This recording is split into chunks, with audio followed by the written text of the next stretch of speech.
मधुबन के बाबा,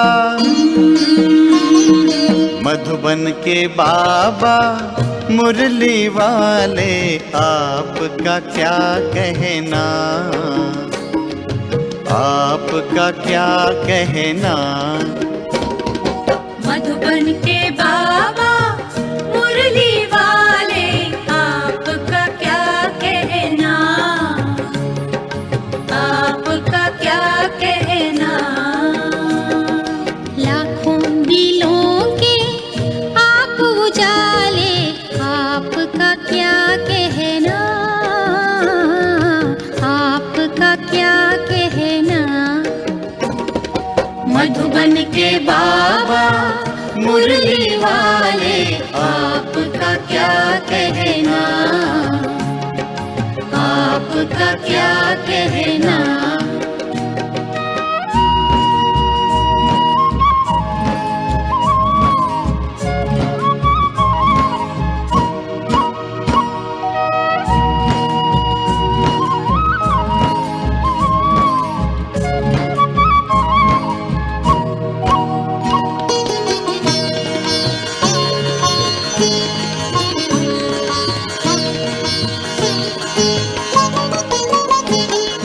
कितनों को आपने राह दिखाई, राह दिखाई हो,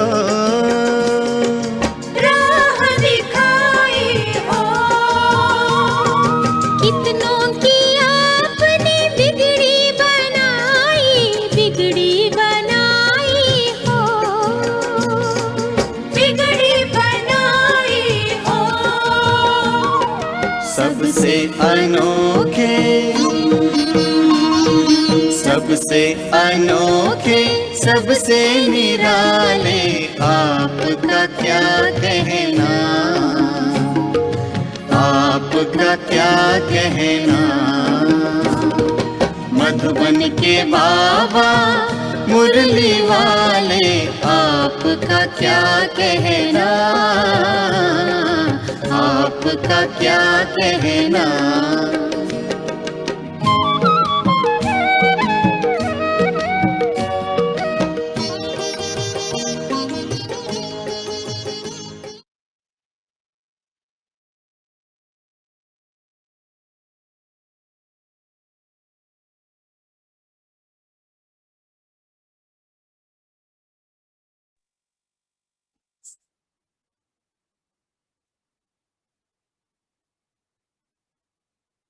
ओम शांति।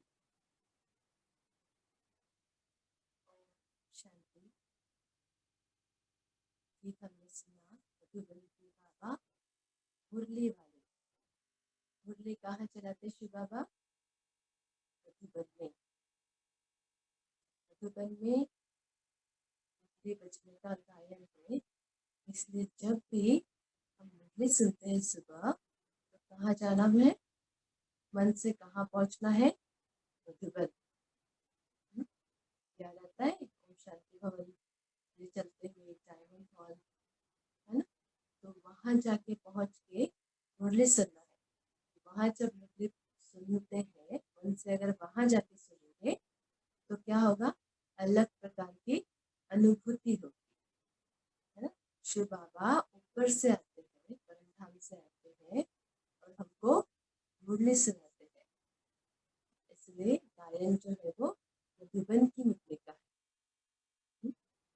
तो आज सुनते हैं आज के महावाक्य।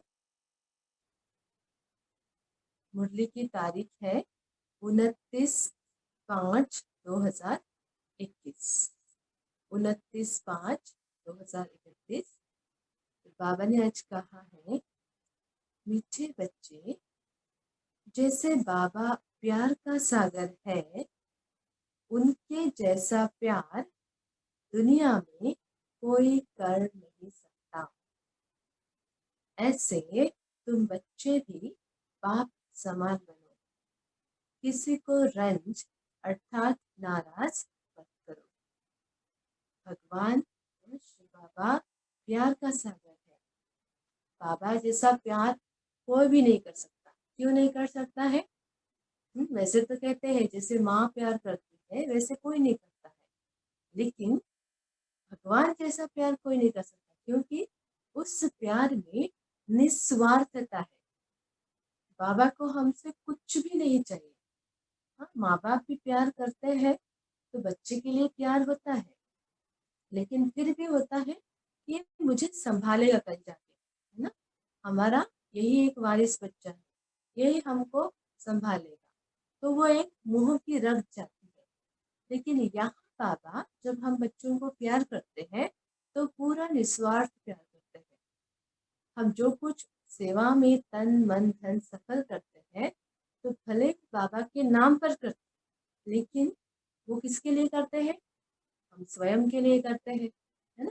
हमारा अपना जमा होता है, 21 जन्मों के लिए हम जमा करते हैं, या यूं कहें कि पूरे गलत के लिए हम जमा करते हैं। तो हम जो है आत्माएं अपने लिए करते हैं। बाबा जो है, बाबा को हमसे कुछ नहीं चाहिए।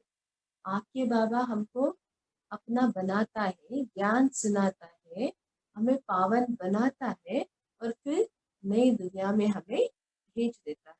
इसलिए बाबा जैसा प्यार कोई नहीं कर सकता। भले हम कितनी भी गलतियां करें, कुछ भी करें, तो बाबा को माफी मांगते हैं तो बाबा फिर माफ कर देते हैं, फिर हमें राय देते हैं। तो ऐसा प्यार कोई नहीं कर सकता है। तो बाबा ने कहा है कि ऐसे तुम बच्चे भी बाप समान बनो। करना कैसा है? हमें निस्वार्थ प्यार।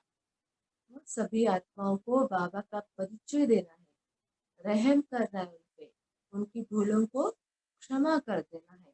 तो ऐसा निस्वार्थ प्यार हमें सबको करना है। तो ऐसे तुम बच्चे भी बाप समान बनो, किसी को रंज अर्थात नाराज नहीं करो। किसी को भी नाराज नहीं करना है और ना ही नाराज करना है। नाराज कौन होते हैं? जो राज को नहीं जानते, ड्रामा के राज को नहीं जानते, नाराज होते हैं। पर हमें दूसरों को दुख नहीं देना है, किसी को तंग नहीं करना है। ये आज की धारणा की पॉइंट हुई। बाप समान बनना है, प्यार के सागर, और दूसरा किसी को नाराज नहीं करना है। प्रश्न है, किस प्रकार के ख्यालात अर्थात विचार चलते रहे तो खुशी का पारा चढ़ता रहेगा? उत्तर है, हम सभी ज्ञान रत्नों से अभी अपनी झोली भर रहे हैं। शिव बाबा रत्नागर है, हमारे सामने ज्ञान रत्नों की थालियां भर भर के लाए हैं। बहुत अथाह ज्ञान का धन संपदा बाबा लाए हैं, तो उससे हम अपनी झोली भर रहे हैं। फिर यह खानियां आदि सब भरपूर हो जाएगी। ये हम ज्ञान रत्नों से भरपूर होंगे, गुणों के मोतियों से संपन्न होंगे, हीरे जवाहरात उसके रहेंगे, धारण करेंगे, और भविष्य में हमें यह सब स्थूल रीति में मिलेगा। तो वहां पे भविष्य में सोने चांदी हीरे मोतियों की जो भी खानियां हैं वो सब भरपूर हो जाएगी। वहां सत्युग में हम सोने के महल बनाएंगे। नशा चढ़ता है, याद आता है कभी कि हम सोने के महल बनाएंगे? कैसे होंगे वो महल? दूसरी बात, हमारा यह ब्राह्मण कुल उत्तम कुल है। हमें सच्ची सच्ची सत्यनारायण की कथा, अमर कथा सुनते और सुनाते हैं। यह ब्राह्मण कुल सर्वोत्तम है। क्यों सर्वोत्तम है? क्योंकि स्वयं भगवान आकर ब्रह्मा द्वारा हमें अपना बनाते हैं और हम ब्राह्मण बन जाते हैं, और फिर हमारे कर्म इतने श्रेष्ठ हो जाते हैं, इतने हम महान बन जाते हैं कि मनुष्य से देवता बनते हैं। दुनिया में भी क्या होता है, जो लौकिक में ब्राह्मण होते हैं वो स्वयं को महान समझते हैं, अच्छे कुल वाले समझते हैं। क्यों? क्योंकि उनको लगता है कि हमारे कर्म श्रेष्ठ है। अभी तो नहीं है, पर पहले ऐसे होता था कि ब्राह्मणों को अपने कर्म अच्छे करते थे, वो अच्छे करना पड़ता था, संस्कार उनके अच्छे होते थे, वेदों का अध्ययन करते थे, तो वो अपने को औरों से श्रेष्ठ समझते थे।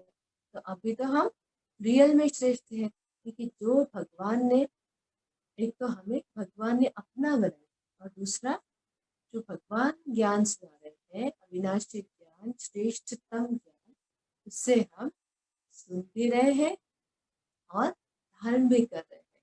इसलिए हम सर्वोत्तम हैं। हम सच्ची सच्ची सत्य नारायण की कथा, अमर कथा सुनते हैं और सुनाते हैं।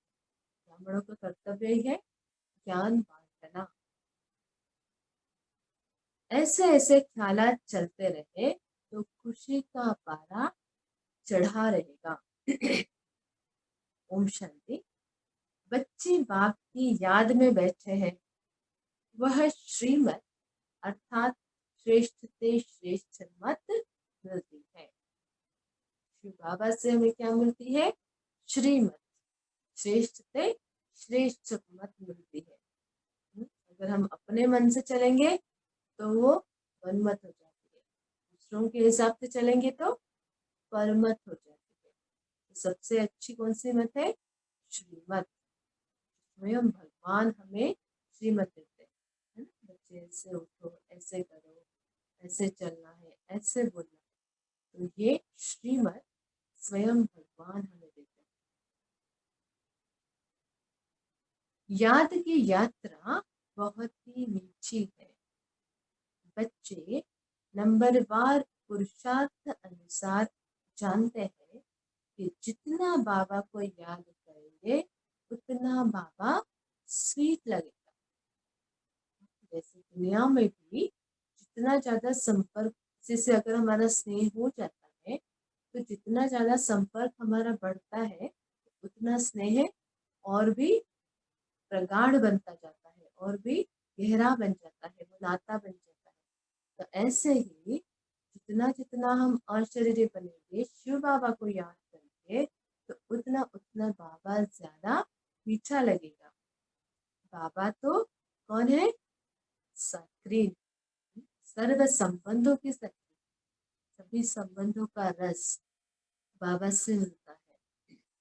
एक बाप ही प्यार करते हैं, बाकी तो सब मार देते हैं। शिव बाबा ने कहा दुनिया में भी अच्छे संबंध होते हैं, लेकिन फिर भी बाबा ने कहा है वो मार देते हैं। क्यों मार देते हैं?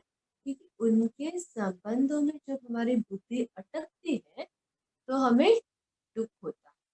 और एक बाबा का संबंध ऐसा है, जितना हम बाबा को याद करते हैं प्रेम से, उतना हमें सुख की अनुभूति होती है। दुनिया वालों से हम प्यार करते हैं तो क्या होता है, वो नहीं है तो दुख। उनको कुछ तकलीफ हो गई, हमें दुख, है ना?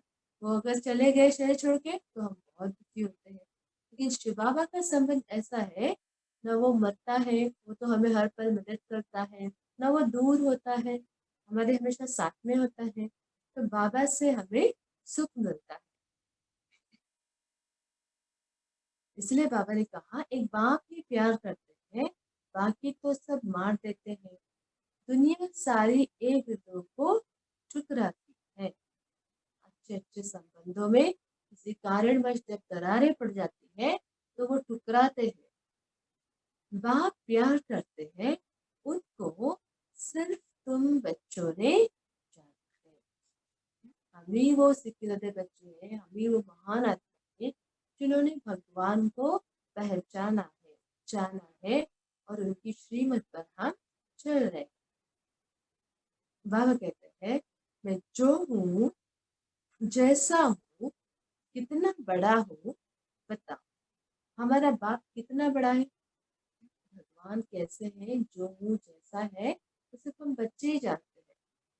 इतना बड़ा बाबा है हमारा, कहते हैं बिंदी है, और तो कोई जानते ही नहीं। भगवान को बिंदी रूप में कोई नहीं जानते हैं। बच्चे भी घड़ी घड़ी भूल जाते हैं, खिसक जाते हैं, बिंदी छोटी सी। इसलिए बाबा कहता है याद भी पारे मिसल होती है, वो खिसक जाती है, एकदम चढ़ता है और फिर खिसक जाता है। योग में भी बैठते तो क्या होता है, थोड़ा समय अनुभूति होती है, फिर पता नहीं बुद्धि कहाँ भटक जाती है, फिर योग लगाना पड़ता है। तो ऐसे बाबा कहते हैं बच्चे भी भूल जाते हैं, घड़ी घड़ी भूल जाते हैं। कहते हैं भक्ति मार्ग में तो बड़े बड़े चित्रों की पूजा करते थे। शरीरधारी है ना, अपने को देह अभिमान में रहते हैं, तो हमको भगवान भी कैसे चाहिए, देहधारी ही चाहिए, इसी को याद कर सकते हैं। इतनी सी बिंदी खिसक जाती है। अब बिंदी को कैसे याद करें?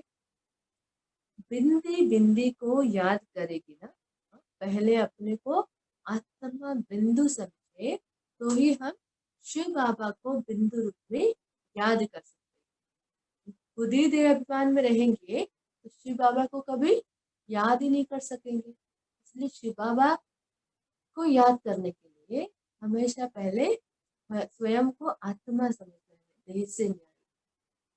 आत्मा जानती है हम बिंदी है, हमारा बाप ही ऐसे है, आत्मा ही प्रेसिडेंट है, आत्मा ही नौकर है। चाहे नौकर है, चाहे राजा है, चाहे प्रेसिडेंट है, वो सब कौन है? आत्मा। अलग अलग शरीरों में अपने अपने कर्मों अनुसार पार्ट बजाते हैं, पार्ट आत्मा ही बजाती है। शिव बाबा है सबसे स्वीट, सब याद करते हैं, हे पतित पावन दुख हरता सुख करता आओ। तुम बच्चों को यह निश्चय है, हम जिसको बिंदी कहते हैं वह बहुत ही सूक्ष्म है, परंतु महिमा कितनी भारी है। शिव बाबा की कितनी महिमा है, जितनी करो उतनी कम है। कहते हैं ना, स्याही बने समंदर, चाहे जंगल बने कलम, धरती बने दवात, चाहे कागज बने गगन, इतना भी अगर लिखेंगे तो भी शिव बाबा की महिमा कम हो जाती है, ये भी लिखने के लिए कम पड़ जाता है। इतनी महिमा भारी है। भल महिमा गाते भी है, ज्ञान का सागर शांति का सागर है, परंतु समझते नहीं कि वह आकर कैसे सुख देते हैं। समझेंगे कब? जब उनको जानेंगे, जब पहचानेंगे, तब हम समझेंगे कि भगवान हमको कैसे सुख देते हैं। मीठे मीठे चिल्ड्रन हर एक समझ सकते हैं कौन कौन कितना श्रीमत पर चलते हैं। हर एक अपने आप को तो हम जानते ही ना, कितना श्रीमत पर चलते हैं। हाँ, उसका मापदंड क्या है? बाबा ने आज ये श्रीमत दी, हम कितना चले उस पे, कितना चिंतन किया। तो जब तक हम बाबा की मुरली में चिंतन नहीं करते, अध्ययन नहीं करते हैं, तो हम उसकी गहराई में नहीं जा सकते। गहराई में नहीं जाते हैं तो फिर क्या होता है, भूल जाते हैं। इधर से मुरली सुनी, इधर से निकल गए, भूल गए। फिर क्या याद करना है? बाबा की मुरली बहुत अच्छी, ऐसी थी बहुत अच्छी, पर हम उसने क्या कहा, बाबा ने आज मुझे क्या धारणा के लिए पॉइंट बताए, भूल जाते हैं। तो इसलिए जितना अधिक उसके ऊपर चिंतन करेंगे तो वो बातें हमारे अंदर तक चली जाएगी, फिर उसे धारणा में लाना सहज होगा। श्रीमत मिलती है सर्विस करने। बहुत मनुष्य बीमार रोगी है, बहुत है जो हेल्दी भी है। बीमार रोगी किस हिसाब से कहा बाबा ने? शरीर से नहीं, आत्माओं को बीमारी है, आत्माओं को रोग हुआ है, विकार रूपी रोग हुआ है ना, बीमारी है, डिप्रेशन है, चिंता है, अवसाद है, ये सब बीमारियां हैं। भारतवासी जानते हैं सतयुग में आयु बहुत बड़ी, एवरेज 125 to 150 वर्ष की थी। 125 से लेकर 150 वर्ष तक सतयुग में एवरेज आयु। अभी बोलते हैं 60 वर्ष अभी एवरेज आयु है। हर एक अपनी फुल आयु करते हैं।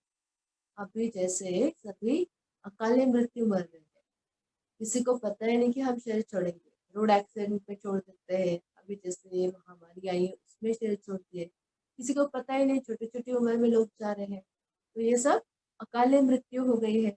लेकिन सतयुग में हम क्या करते हैं, अपनी फुल आयु जीते हैं। यह तो बिल्कुल ही छीछी दुनिया है जो बाकी थोड़ा समय ही है। मनुष्य बड़ी बड़ी धर्मशालाएं आदि अभी तक बनाते रहते हैं, जानते नहीं है कि यह बाकी कितना समय होगी। मंदिर आदि बनाते हैं, लाखों रुपया खर्च करते हैं, उनकी आयु बाकी कितना समय होगी। कितना भी सुंदर बनाओ, कुछ भी बनाओ, लेकिन कितना समय रहने वाली है। उनको तो लगता है जैसे पहले के मंदिर 500 साल पुराने, 1000 साल पुराने हैं, ऐसे ये भी रहेंगे। लेकिन उनको पता ही नहीं है कि अभी ये जो है सब कुछ खलास हो जाने वाला है। इस फिर भी वो बनाते रहते हैं, मंदिर आदि बनाते हैं, लाखों रुपया खर्च करते हैं, उनकी आयु बाकी कितना समय होगी। तुम जानते हो यह टूटेगी टूटे। तुमको बाबा मकान आदि बनाने के लिए कभी मना नहीं करते हैं। तुम अपने ही घर में एक कमरे में हॉस्पिटल कम यूनिवर्सिटी बनाओ, अर्थात एक कमरे में बाबा के ज्ञान के लिए रखो, सबको बाबा का परिचय दो, वहां बुलाओ, ज्ञान सुनाओ। बिगर कोई खर्चा हेल्थ, वेल्थ और हैप्पीनेस 21 जन्मों के लिए देना है। जैसे हमको सब मिल रहा है, इस सेवा करेंगे तो और आत्माओं को भी 21 जन्मों के लिए हेल्थ, वेल्थ, हैप्पीनेस मिलेगी, वो भी बिना खर्च किए।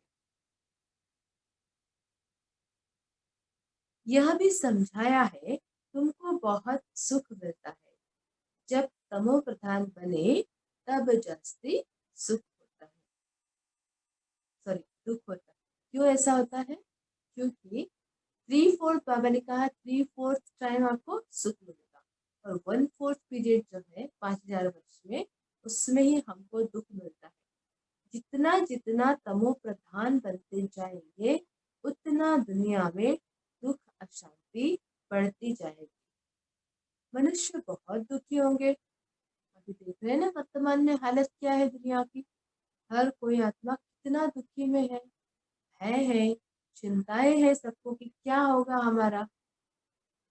फिर बाबा ने कहा फिर जय जयकार हो जाएगी। उन बच्चों को जो विनाश दिव्य दृष्टि से देखा है, सो फिर प्रैक्टिकल में देखना है। तो आदि में सभी को साक्षात्कार हुए थे कि विनाश कैसे होगा, तो वही सीन अभी हम प्रैक्टिकल में देखेंगे।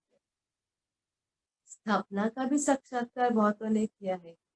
छोटी बच्चियां बहुत साक्षात्कार करती थी। छोटे बच्चों का माइंड जो है प्योर होता है, इसमें अपवित्रता की गंध नहीं होती है, इसलिए माइंड क्लियर होता है। तो बाबा कहता था कि बाबा रस्सी भी जल्दी खींच लेता था उनके, और उनको फिर अच्छे अच्छे साक्षात्कार होते थे। ज्ञान कुछ भी नहीं, जब साक्षात्कार करते थे तो उनको किसी प्रकार का ज्ञान था नहीं, बस बाबा के पास आते थे क्योंकि अच्छी नई दुनिया का साक्षात्कार होता था। बाबा कहते हैं परंतु दुनिया का विनाश भी जरूर होना है। स्थापना दिखा रहे थे लेकिन उसके पहले विनाश भी जरूर होना है। बच्चे जानते हो बाबा ही आकर स्वर्ग का वर्षा देते हैं, परंतु बच्चों को फिर पुरुषार्थ करना है ऊंच पद पाने। बाबा के बन गए, मेरा बाबा कह दिया, भगवान ने हमें अपना बना लिया, तो स्वर्ग का वर्षा तो मिलेगा ही, फाइनल है। लेकिन उसमें हमें ऊंच पद पाने का पुरुषार्थ करना है। नहीं तो क्या करेंगे, साधारण प्रजा बन जाएंगे, कुछ और दास दासी बन जाएंगे। तो इसके लिए हम बाबा के नहीं बने हैं। बाबा के हम किस लिए बने हैं? राजा बनने के लिए। हम भगवान के बच्चे बने हैं, भगवान हमें राजा ही देने आया है, प्रजा बनाने या नौकर चाकर बनाने नहीं आया। इसलिए हमारा लक्ष्य क्या है? हमें ऊंच पद प्राप्त करना है। तुम बच्चों को बाप बैठ यह सब बातें समझाते हैं, वह थोड़े ही जानते हैं कि बाकी थोड़ा समय है। बाबा कहते हैं, मैं हूँ दाता, मैं तुमको देने आया हूँ। मनुष्य कहते हैं, पतित पावन आओ, आकर हमको पावन बनाओ। बाबा कहते हैं, पहले तुम कितने समझदार थे, सत्व प्रधान थे, अभी तो तमो प्रधान बन गए हो। तुम्हारी बुद्धि में अब आया है। आगे थोड़े ही समझते थे कि हम विश्व पर राज्य करते थे। तुम विश्व के मालिक थे, फिर जरूर हमको याद था क्या? समझदार अर्थात जो देवताएं थे। हमने कभी इस विश्व पर राज्य किया है, कभी नहीं याद था हमें। जब भगवान आए, हमने बाबा ने हमको स्मृति दिलाई, तब हमको याद आया। और अभी हमको कंफर्म है कि हम ही थे और अभी हमको ही बनना है ना? सभी को ये निश्चय कि हमको ही आगे जाके राज्य करना है विश्व पर। तुम फिर विश्व के मालिक थे और फिर जरूर बनेंगे। हिस्ट्री ज्योग्राफी रिपीट होगी। बाबा ने समझाया है, 5000 वर्ष पहले मैं आया था, तुमको स्वर्ग का मालिक बनाया था, फिर तुम 84 जन्मों की सीढ़ी उतरते हो। यह विस्तार कोई भी शास्त्र में हो। जैसे छोटे बच्चे होते हैं ना, बच्चे बड़े हो जाते हैं तो फिर कभी फैमिली गैदरिंग होती है, तब माँ बाप बच्चों को बताते हैं, अपने बच्चों को, तुम्हें ना बचपन में ऐसे करते थे, ऐसे करते थे, फिर ये करते थे, तो कितना खुशी हो जाती है उनको कि मैं ऐसे था। ऐसे ही भगवान भी हमें याद दिलाते थे, तुम्हें वो पावन देवी देवताएं थे, तुमने ही इस विश्व पर राज्य किया था, तुमने ही माया पर जीत पाई थी। और अभी फिर बन रहे, कितनी खुशी होनी चाहिए।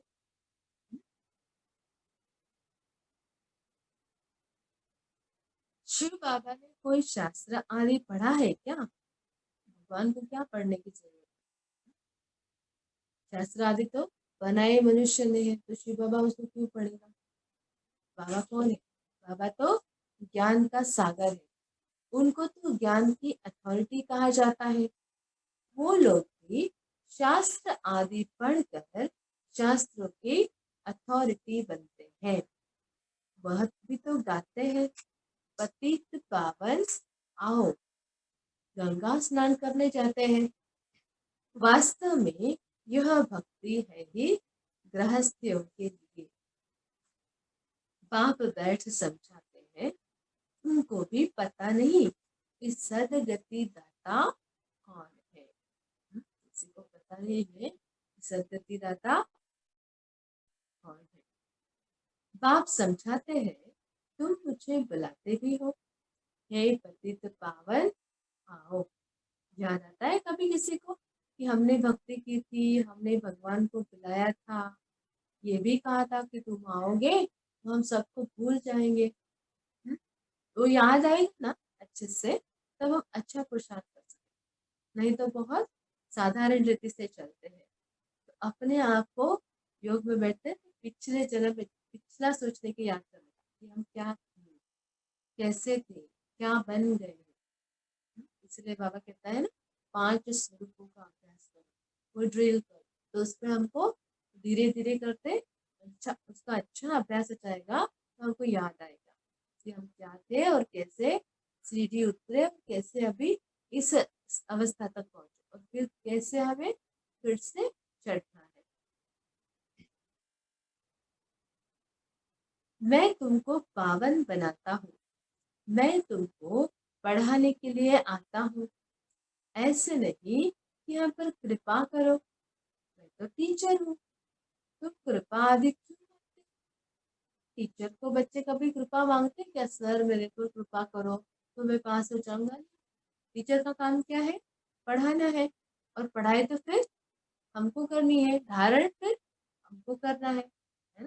तो भगवान बाप है, टीचर भी है और सदगुरु है। तो यहाँ टीचर के रूप में वो कभी आशीर्वाद नहीं करते हैं। इसलिए बाबा कहते हैं मैं तो टीचर हूँ, तुम कृपा आदि क्यों मांगते हो? आशीर्वाद तो अनेक जन्म लेते आए हो। भगवान से आकर आशीर्वाद लेते हैं, माँ बाप से भी आशीर्वाद लेते हैं, बड़ों से आशीर्वाद लेते हैं। अब आकर माँ बाप की मिल्कियत का मालिक बने और आशीर्वाद क्या करें? भगवान कहते हैं कि मैंने सारे विश्व का तुमको मालिक बनाया, बाप की मिल्कियत का मालिक बनाया, फिर और आशीर्वाद क्या चाहिए, है ना। बच्चा पैदा हुआ और बाप की मिल्कियत का मालिक बना। लौकिक बाप को कहते हैं कि कृपा करो। यहाँ तो कृपा की बात नहीं है, सिर्फ बाप को याद करना। बाबा कहते हैं अपने आप पर स्वयं ही कृपा करना। कैसे कृपा करना है? बाबा की याद से। जितना बाबा को याद करेंगे अपने को आप ही मेहर होती जाएगी भगवान, आप ही आशीर्वाद मिलती जाएगी, आप ही सेवा करेंगे तो दुआएं मिलती जाएगी, आत्माओं के भी और बाप। तो अपने ऊपर बाबा कहता है अपने पुरुषार्थ से अपने ऊपर आपको कृपा करनी है, भगवान कोई कृपा नहीं करेगा। सिर्फ बाप को याद करना है, यह भी किसको पता नहीं है कि बाबा बिंदी है। अभी तुमको बाप ने बताया है, सभी कहते भी है परम पिता परमात्मा, गॉड फादर, सुप्रीम सोल। तो परम आत्मा ठहरे ना, वह है सुप्रीम, बाकी सब आत्माएं हैं। सुप्रीम बाप आकर आप समान बनाते हैं। लक्ष्मी नारायण को तो बड़ा होने में 30-35 वर्ष लगे ना, तो वह 30-35 वर्ष 5000 से कम करना पड़े। लक्ष्मी नारायण नहीं, श्री कृष्ण पूरे 14 से जन्म लेते हैं, ठीक है ना। जिस दिन से जन्म होता है उस दिन से जन्म गिनेंगे ना, नहीं तो क्या होगा, उतने ईयर उसमें से माइनस करना पड़ेगा। शिव बाबा का तो गिनती नहीं कर सकते। शिव बाबा टाइमलेस, उसका कुछ भी हम टाइम गिनती नहीं कर सकते कि बाबा कब आए, कब ज्ञान देना शुरू किया, कौन सा दिन था, कौन सी तिथि थी, कुछ पता नहीं। शिव बाबा कब आए टाइम नहीं दे सकते थे। शुरू में साक्षात्कार होते थे, मुसलमान लोग भी बगीचा आदि देख के आते थे। वो लोग सिंध हैदराबाद में था पाकिस्तान में, तो तब साक्षात्कार होता था तो कुछ मुसलमान लोग भी आते थे। तो उनको तो जिस जो चीज की आपकी भावना होती है उस चीज का हमें साक्षात्कार होता है, तो उनको अल्लाह का बगीचा पता है, तो वो बगीचा देख के आते थे। की नहीं, घर बैठे आप ही ध्यान में जाते रहते हैं। साक्षात्कार करने के लिए सबको पता है, किसी को अनुभव भी होगा कि कितनी भक्ति करनी पड़ती है, नौना भक्ति, एकदम उसमें डूब जाना पड़ता है, तब जाके कभी। हाँ, जब बिल्कुल ही भगवान दर्शन नहीं देते तो बोलते हैं अगर अभी भगवान आपने दर्शन नहीं दिया तो मैं गला काट, तब जाके भगवान उसको दर्शन देते या साक्षात्कार कराते। लेकिन बाबा ने कहा कि यहाँ किसी ने नौना भक्ति नहीं की है, ऐसे ही सबको साक्षात्कार हुआ था।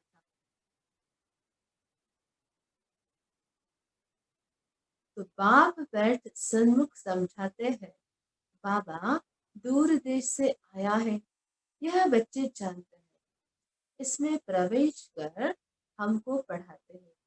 लेकिन फिर बाहर जाने से पैसा कम हो जाता है, कारोबार में उलझ जाते हैं, देवान में आ जाते हैं, उसमें अपना मोह फंस जाता है, मोह में फंस जाते हैं, अपना समझते हैं। तो बाबा कहते हैं फिर वहां जाते हैं तो बाबा को भूल जाते हैं, फिर नशा भी कम हो जाता है। मुरली जब सेंटर पे सुनो तो बहुत नशा होता है, घर जाते फिर नशा उतर जाता है।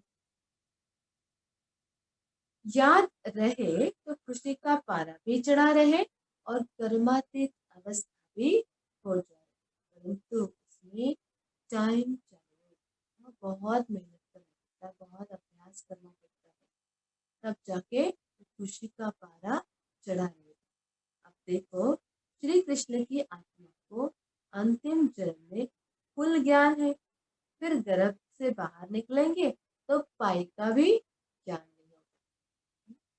बाबा तो साकार में थे ना तभी, तो शिव बाबा कहते हैं कि इस आत्मा को अभी सारा 84 जन्मों का ज्ञान है और बहुत अच्छे से ज्ञान, लेकिन जब वो आत्मा गर्भ में से बाहर निकलेगी श्री कृष्ण के रूप में, तब वो सब कुछ वाइप आउट हो जाएगा, सब भूल जाएगा, है ना, क्योंकि ये ज्ञान में खेल ही मर्ज और इमर्ज का है। इसलिए बाबा कहते हैं अपने वो स्वरूप को याद करो कि हम कौन थे, बार बार याद करेंगे तो वो इमर्ज हो जाएगा, क्योंकि मर्ज स्वरूप में हमारे अंदर है ही, उसको याद दिलाते दिलाते दिलाते हमको वो याद आएगा, वो याद आएगा तो पुरुषार्थ फिर सहज हो जाएगा। बाप आकर समझाते हैं कृष्ण ने कोई मुरली नहीं बजाई, वह तो ज्ञान को जानते ही नहीं। मुरली कौन सी है? ज्ञान की मूर्ति, तो वो तो उनको जानते ही नहीं, लक्ष्मी नारायण ही नहीं जानते, तो फिर ऋषि मुनि सन्यासी आदि कैसे जानेंगे?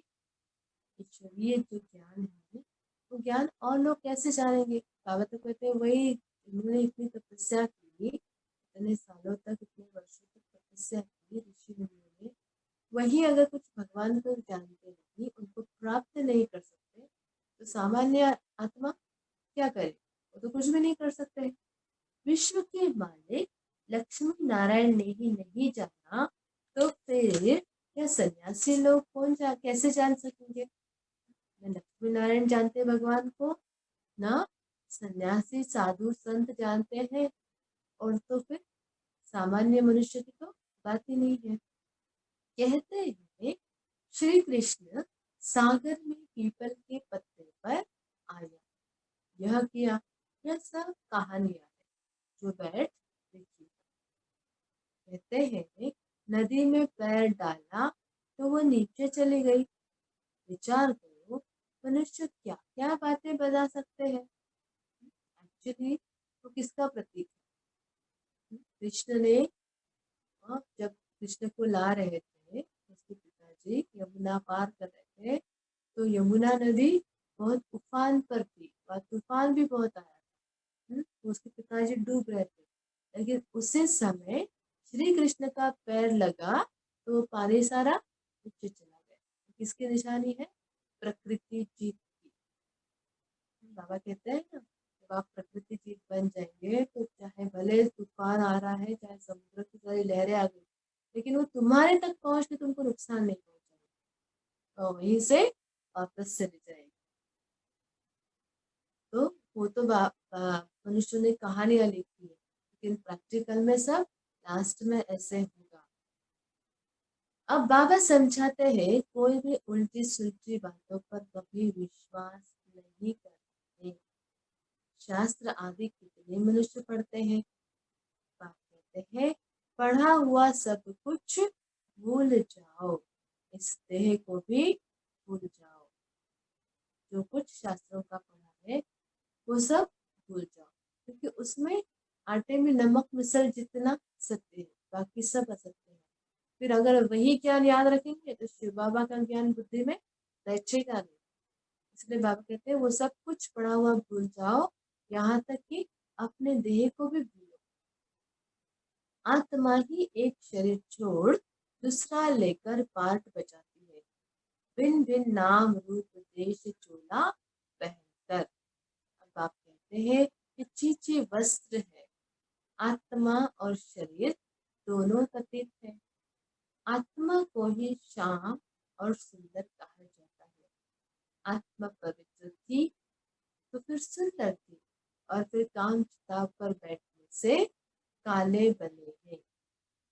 अब बाप फिर तुमको ज्ञान चिता पर बिठाते हैं। श्याम और सुंदर हर आत्मा का नाम है, केवल श्री कृष्ण का नहीं है। कि विकार में जाती है तो पतित बन जाती है, तो फिर शाम बन जाती है, और फिर भगवान आकर हमें योग अग्नि में तपाते हैं, ज्ञान चिता पर बिठाते हैं, तो हम फिर से सुंदर अर्थात पावन बन जाते हैं। पतित पावन बाप कहते हैं, मुझे याद करो तो यह खाद भी निकल जाएगी। आत्मा नहीं खाद पड़ती है। कलयुग अंत में तुम गरीब हो। गरीब अर्थात धन के भी गरीब है और फिर कैरेक्टर के भी गरीब हो जाते हैं। वहां सतयुग में फिर तुम सोने के महल बनाएंगे। वंडर है ना। यहाँ हीरों का देखो कितना मान है, डायमंड कितने प्रेशियस है। वहां तो पत्थरों में से होते हैं, वहां इतने ज्यादा होते हैं कि पत्थर जैसे हो जाते हैं, इसकी कोई वैल्यू ही नहीं होती। यहाँ भी, यहाँ तो ईंटों की, रेती की, सीमेंट की, सबकी बहुत वैल्यू है, लेकिन वहां वो कौड़ी मिसल हो जाएंगे। असली हीरे भी कौड़ी मिसल हो जाएंगे। अभी तुम बाप से ज्ञान रत्नों की झोली भर रही हो। लिखा हुआ है, सागर से रत्नों की थालियां भरकर ले आते हैं। सागर से जितना भी चाहिए उतना लो, खानियां ही भरतू हो जाती है। तुमने साक्षात्कार किया है। अगर आप देखो, सागर से कितना भी पानी निकालेंगे तो क्या होगा? सागर में कमी होगी उसकी? नहीं, तो पानी बहता ही रहेगा, आप जितना मर्जी निकालो। तो ऐसे ही ज्ञान सागर शिव बाबा से हम अपने आप को ज्ञान रत्नों से जितनी भी झोलियां भरते रहो, हम संपन्न होते जाएंगे। बाबा से कुछ भी खाली नहीं होगा। और जितना यहाँ हम ज्ञान रत्नों से अपने आप को भरपूर करेंगे, उतने ही रत्न, उतने ही हीरे हमको सतयुग में मिलेंगे।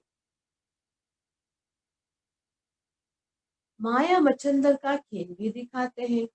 उसने देखा कि सोने की ईंटें पड़ी है, ले जाता हूँ। नीचे आया तो कुछ भी नहीं था। वहां तो सोने की ईंटों के महल बनाएंगे। ऐसे ऐसे ख्यालात आने चाहिए तो खुशी का पारा चढ़ेगा। सत्युग को अगर याद करेंगे ना, तो यहाँ के दुखों को भूल जाएंगे और खुशी का पारा चढ़ता जाएगा। सबको बाप का परिचय देना है। शिव बाबा 5000 वर्ष पहले भी आया था, यह किसको पता नहीं है। तुम जानते हो, 5000 वर्ष पहले आकर तुमको राजयोग सिखाया था। कल्प कल्प तुमको ही सिखाएंगे। कितनी गारंटी की बात है? भगवान गारंटी करते हैं, कल्प कल्प आकर तुम्हें ही सिखाऊंगा। जो जो आकर ब्राह्मण बनेंगे वह फिर देवता बनेंगे। विराट रूप भी बनाते हैं, उसमें ब्राह्मणों की चोटी गुम कर दी है। ब्राह्मणों का कुल बहुत उत्तम गाया जाता है। वह है जिस्मानी और तुम हो रूहानी। तुम सच्ची सच्ची कथा सुनाते हो। यही सत्यनारायण की कथा अमर कथा है। तुमको अमर कथा सुनाए, अमर बना रहे हैं। यह मृत्युलोक खत्म होना है। शिव बाबा कहते हैं, मैं तुमको लेने आई हूँ। कहाँ जाना है हमें? वापिस अपने घर जाना है। कितनी ढेर आत्माएं होगी। आत्मा वापिस घर जाती है तो कोई आवाज थोड़ा ही होता है। हाँ, इतनी आत्माएं शरीर छोड़ के ऊपर जाएगी तो आवाज थोड़ी आएगी उससे। मधुमक्खियों का जैसे झुंड जाता है तो कितना आवाज आता है। बाबा कंपेयर कर रहे हैं, एग्जाम्पल दे रहे हैं। भ्रमरी का भी मिसाल यहाँ का है। तुम मनुष्य से देवता बना देते हो, पतितों को तुम ज्ञान की भूं भूं करते हो, तो पावन विश्व का मालिक बन जाते हैं। ज्ञान में कोई आवाज नहीं है, तुम्हारा है प्रवृत्ति मार्ग, उसमें भी मेजॉरिटी माताओं की है, इसलिए वंदे मातरम कहा जाता है। अभी तो भाई भी बहुत है, फिर भी माताओं की संख्या कभी भी देखेंगे तो आपको ज्यादा मिलेगी। बाबा इसलिए कहते हैं कि इसलिए उनको वंदे मातरम कहा। ब्रह्मा कुमारी वह जो बाप द्वारा 21 जन्म का वर्षा दिलाती है। केवल ब्रह्मा कुमारियों का ही काम है, ब्रह्मा कुमारों का भी है, हमारा सबका। हम जो ब्राह्मण बने हैं तो हम सभी आत्माओं का कार्य क्या है कि भगवान का दूसरों को परिचय देना, 21 जन्मों के लिए दूसरी आत्माओं का उद्धार करना, उनको बाप का वर्षे का अधिकारी बनाना। बाप सदा सुख का वर्षा देते हैं। जो सर्विस करेंगे, लिखेंगे, पढ़ेंगे तो होंगे नवाब। राजा बनना अच्छा व फिर नौकर बनना अच्छा। पिछाड़ी के समय तुमको सब मालूम पड़ जाएगा कि हम क्या बनेंगे, फिर बहुत पछताएंगे। हम श्रीमत पर क्यों नहीं चले? बाबा कहते हैं फॉलो करो। ऐसे भी नहीं कोई एक कमरा दे देते हैं सेंटर के लिए, खुद मीट आदि खाते रहते हैं, ऐसे भी कोई अर्थ नहीं है, उसका कोई मतलब नहीं निकाले। वैसे कहेंगे आपका ज्ञान बहुत अच्छा है, हमारा एक कमरा यूज करो आपके ज्ञान के लिए, बाकी खुद कोई भी धारणा पे नहीं चलेंगे, ज्ञान में नहीं चलेंगे, बाबा कहते इसका कोई फायदा नहीं होगा, है ना। वह पुण्यात्मा वह पाप आत्मा, फिर वो आश्रम नहीं रहेगा। आश्रम अगर बनाना है, हाँ, अगर एक ही कमरे में हमारा हॉस्पिटल कम गुहान यूनिवर्सिटी खुलनी है तो हमको भी तो उसी हिसाब से चलना पड़ेगा, उसी शुद्धता से चलना पड़ेगा। वह पुण्यात्मा और वह पापात्मा, फिर आश्रम नहीं रहेगा। घर में स्वर्ग बनाते हैं तो खुद भी स्वर्ग में होने चाहिए ना, सिर्फ आशीर्वाद पर नहीं चलना, बाप को याद करना, पवित्र बना कर ही साथ ले जाएंगे। तुमको बहुत खुशी रहनी चाहिए, कितनी भारी लॉटरी मिलती है। बाप को जितना याद करेंगे उतना विकर्म विनाश होते जाएंगे। बाबा जितना प्यार दुनिया में कोई कर ही नहीं सकता है, उनको कहा ही जाता है प्यार का सागर। सागर अर्थात ही उसकी कोई डेप्थ नहीं है, उसका कोई विस्तार की कोई गिनती नहीं है, अथाह है, अनंत है। तुम भी ऐसे बनो। अगर किसको दुख दिया, रंज किया, नाराज किया तो दुखी, बाबा ने बहुत बड़े शब्द यूज किए हैं, तो रंज पर मरेंगे। जो देंगे वही हमको मिलेगा। दुख देंगे, दूसरों को नाराज करेंगे तो वैसे ही हम मरेंगे। यह बाबा कोई श्राप नहीं देते हैं, समझाते हैं, क्योंकि बाबा हमको कर्मों की गति समझाते हैं ना, तो जो देंगे वही हमको वापस मिलेगा। सुख दो तो सुखी होंगे, सबको प्यार करो। बाबा भी प्यार का सागर है ना, जैसे बाबा है वैसे हमको बनना है ना। तो बाबा हमको क्या देते हैं? सुख देते हैं, प्यार देते हैं, तो हमको भी औरों को वही देना है। अच्छा, मीठे मीठे सिकी लदे बच्चों प्रति माता पिता बाप दादा का याद प्यार और गुड मॉर्निंग। रूहानी बाप की रूहानी बच्चों को नमस्ते। हम रूहानी बच्चों की रूहानी बाप दादा को याद प्यार, गुड मॉर्निंग और नमस्ते। धारणा के लिए मुख्य सार, किसी भी उल्टी सुलटी बात पर विश्वास नहीं करना है। जो भी उल्टा सिल्टा पढ़ा है उसे भूल और शरीरी बनने का अभ्यास करना है। धारणा क्या रही? सब कुछ भूलकर अशरीरी बनने का अभ्यास करना। दूसरी पॉइंट, सिर्फ आशीर्वाद पर नहीं चलना है, स्वयं को पवित्र बनाना है। है।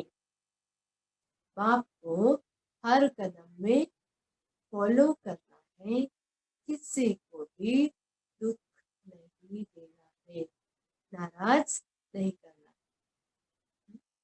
सिर्फ भगवान की या दूसरों के आशीर्वाद पर नहीं चलना, स्वयं को स्वयं ही आशीर्वाद देना है। कैसे मिलेगा? स्वयं को पवित्र बनाएंगे, बाप को हर कदम में फॉलो करेंगे तो अपने ऊपर आपे ही आशीर्वाद मिलते जाएंगे। वरदान है, हर संकल्प और कर्म में सिद्धि अर्थात सफलता प्राप्त करने वाले संपूर्ण मूर्त भव।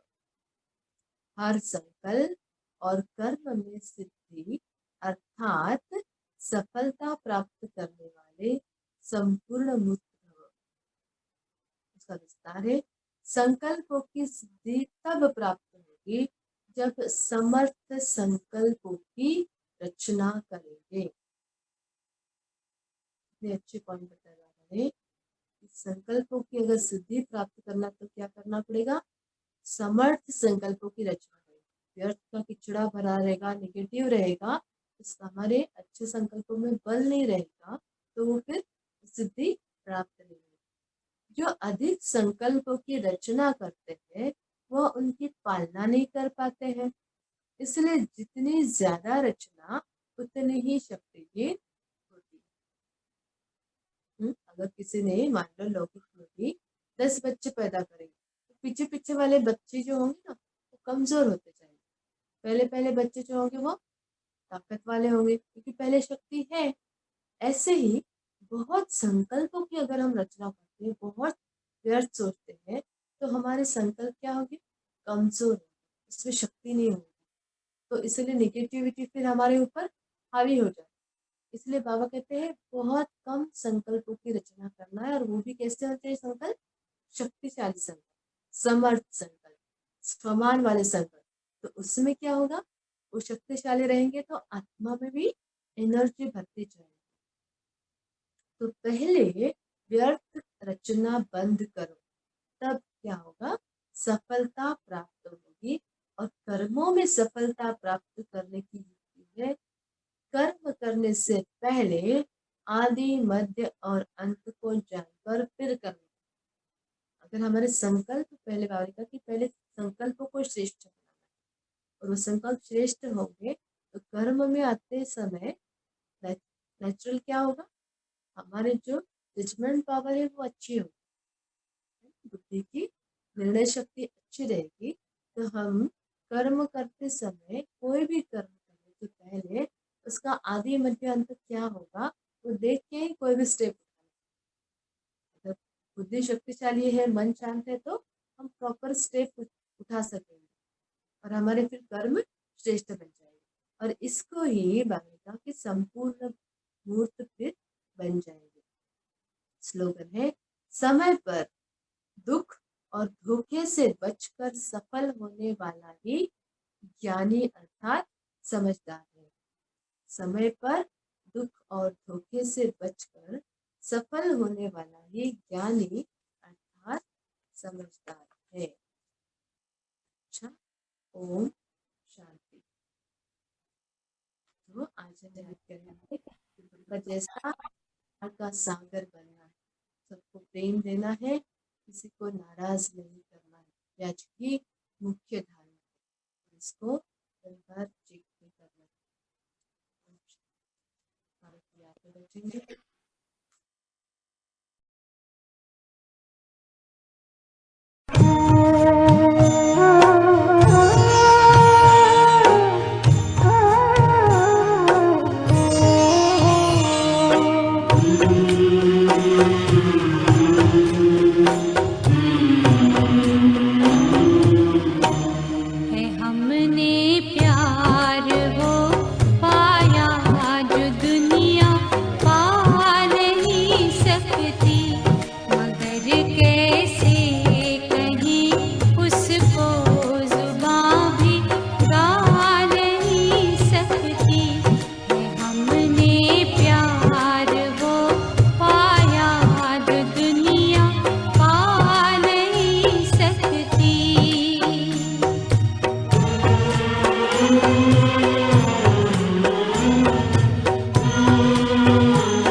मुस्कानों